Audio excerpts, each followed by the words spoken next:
1,62,00,000 ये किसी शहर की आबादी नहीं बल्कि सिर्फ एक इंसान के सिक्योरिटी के ऊपर हर रोज खर्च होने वाला अमाउंट है। सलमान खान के डेथ थ्रेट के बारे में तो आपने सुना ही होगा और उनके घर के बाहर फायरिंग भी हुई थी। यही नहीं, मुंबई बेस्ड सीनियर पॉलिटिशियन बाबा सिद्दीकी की हत्या कर दी गई जो कि सलमान खान के काफी नजदीकी माने जाते थे। और ठीक उसी इंसिडेंट के बाद सरकार की तरफ से सलमान खान को one of the most secure category वाली सिक्योरिटी दी गई, Y+ सिक्योरिटी। तो आखिर क्या है ये Y+ सिक्योरिटी? सलमान खान के पर्सनल सिक्योरिटी के बाद भी इसकी जरूरत आखिर क्यों पड़ी? और अगर जरूरत पड़ी तो सलमान खान को यही सिक्योरिटी क्यों मिली, कोई और क्यों नहीं? और आपको बता दूं कि Y+ सिक्योरिटी ही मोस्ट सिक्योर वाली सिक्योरिटी नहीं है, इससे भी ज्यादा सिक्योर है Z और Z+ सिक्योरिटी। और पूरे हिंदुस्तान में बहुत कम लोगों को Z+ सिक्योरिटी दी जाती है, जैसे कि प्राइम मिनिस्टर नरेंद्र मोदी, मुकेश अंबानी, योगी आदित्यनाथ, राहुल गांधी। यानी कि ये सिक्योरिटी सिर्फ उनको दिया जाता है जो हाई रिस्क इंडिविजुअल होते हैं, जैसे कि मिनिस्टर्स और हाई प्रोफाइल वाले लोग। तो आज हम जानेंगे X, Y and Z category के सिक्योरिटी के बारे में। ये क्या होता है, कब, कैसे और किनको दिया जाता है और इनके बनाने के पीछे आखिर क्या मकसद था, सब कुछ। तो व्हाट इज Z+ सिक्योरिटी, पहले ये जान लेते हैं। Z+ सिक्योरिटी देश की one of the highest multilayer security है, जिससे देश के हाई रिस्क इंडिविजुअल को जैसे कि ministers and high profile personalities को भी प्रोवाइड की जाती है। Z+ सिक्योरिटी में 55 सिक्योरिटी पर्सनल होते हैं, जिसमें से 10 NSG कमांडो शामिल होते हैं और लोकल पुलिस और इंटेलिजेंस ऑफिसर्स भी शामिल होते हैं। आमतौर पर आपने भी चुनाव के सीजन में मोदी जी के साथ SPG कमांडोज को देखा होगा उन्हें प्रोटेक्ट करते हुए। तो क्या है ये SPG कमांडो और Z+ सिक्योरिटी?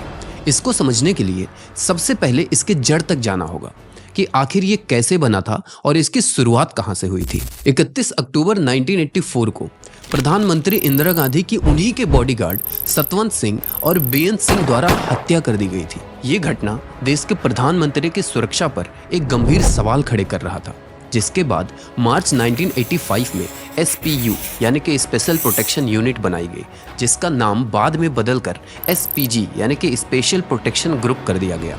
और यही है Z+ सिक्योरिटी में रहने वाले SPG कमांडोज जिसकी हम बात कर रहे थे। और इन्हें ब्लैक कैट्स कमांडोज के नाम से भी जाना जाता है, जिनका मेन काम काउंटर टेररिज्म और प्रधानमंत्री और उनके परिवार को सुरक्षा देना है। और इसके अलावा भी होम मिनिस्ट्री ये डिसाइड करती है कि इनका इस्तेमाल कहां, कैसे और किसके लिए होना है। तो सवाल ये है कि ये सिक्योरिटी सिर्फ VVIPs को ही क्यों दी जाती है? ये जानने के लिए आपको पहले ये समझना होगा कि कौन सी कैटेगरी ऑफ सिक्योरिटी के लिए क्या क्राइटेरिया है और उनके क्या रेट्स हैं। तो सबसे पहली कैटेगरी है X सिक्योरिटी। ये किसी भी कॉमन इंडिविजुअल को प्रोवाइड की जा सकती है, यानी कि किसी भी आम आदमी को ये सिक्योरिटी मिल सकती है जिन पर सरकार को लगता है कि इन पे किसी भी किस्म का खतरा है। इसमें 2 सिक्योरिटी पर्सनल्स प्रोवाइड किए जाते हैं जो 24/7 सुरक्षा के लिए तत्पर रहते हैं। तो अगर आम आदमी को भी X सिक्योरिटी मिल जाती है तो फिर पब्लिक फिगर्स के ऊपर अगर खतरा हो तो उन्हें कौन सी सिक्योरिटी प्रोवाइड होती है? यहाँ आती है Y सिक्योरिटी। Y सिक्योरिटी ज्यादातर पब्लिक फिगर्स और पॉलिटिशियंस जिनकी जान को खतरा होता है या फिर वो किसी भी तरीके के सीरियस रिस्क में होते हैं, उनको प्रोवाइड की जाती है। Y सिक्योरिटी में 8 से 11 सिक्योरिटी पर्सनल और 2 SPG कमांडो होते हैं और इनको बाईपास करना काफी मुश्किल होता है। इसी बाईपास के डर की वजह से सलमान खान को एंड शाहरुख खान को भी Y नहीं बल्कि Y+ सिक्योरिटी दी गई। Y+ से ज्यादा सिक्योर रहता है क्योंकि इसमें नंबर ऑफ कमांडोज 2 से ज्यादा रहते हैं और 11 से ज्यादा सिक्योरिटी पर्सनल्स कर दिए जाते हैं। अब बात करते हैं Z सिक्योरिटी के बारे में। इसमें करीब 22 सिक्योरिटी पर्सनल्स होते हैं, जिसमें से 4 से 5 NSG कमांडोज भी शामिल होते हैं। NSG कमांडो यानी कि नेशनल सिक्योरिटी गार्ड, जो स्पेशली ट्रेंड होते हैं ऐसे एक्टिविटीज परफॉर्म करने के लिए और ऐसे हार्श सिचुएशंस के लिए। उनके साथ साथ पुलिस पर्सनल, एस्कॉर्ट व्हीकल यानी कि गाड़ियां जो साथ में चलती हैं और एक पायलट व्हीकल जो कि आगे आगे चल रही होती है, ये सब कुछ मौजूद होता है। और ये अक्सर आपने देखा होगा कि जब भी कोई सेलिब्रिटी या फिर कोई प्रधानमंत्री या फिर कोई बहुत बड़े लेवल का आदमी आता है तो उनके आगे आगे एक पायलट गाड़ी चल रही होती है और बहुत सारे कमांडोज साथ साथ में लगे रहते हैं। और अब बात करते हैं the most important part of this video, Z+ security. ये Z सिक्योरिटी से भी ज्यादा स्ट्रांग होती है। इसमें करीब 55 सिक्योरिटी पर्सनल होते हैं, जिनमें से 10 से ज्यादा NSG कमांडोज ही होते हैं।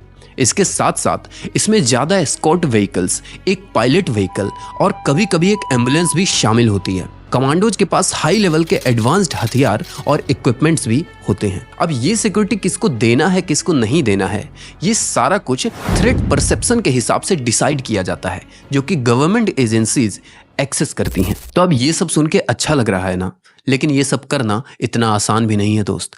एक सिक्योरिटी प्रोवाइड करने में लाखों करोड़ों रुपए खर्च हो जाते हैं, जो कि मैंने स्टार्टिंग में ही बताया था। इंडिया टुडे के एक रिपोर्ट के हिसाब से प्रधानमंत्री मोदी की सुरक्षा में पर डे 1,62,00,000 रुपए खर्च होते हैं। जी हाँ, 1.62 करोड़। ये एक आम आदमी की शायद जिंदगी भर की कमाई हो। और ये भी एक मुख्य कारण है कि सरकार सभी को ये सिक्योरिटी प्रोवाइड नहीं कर सकती।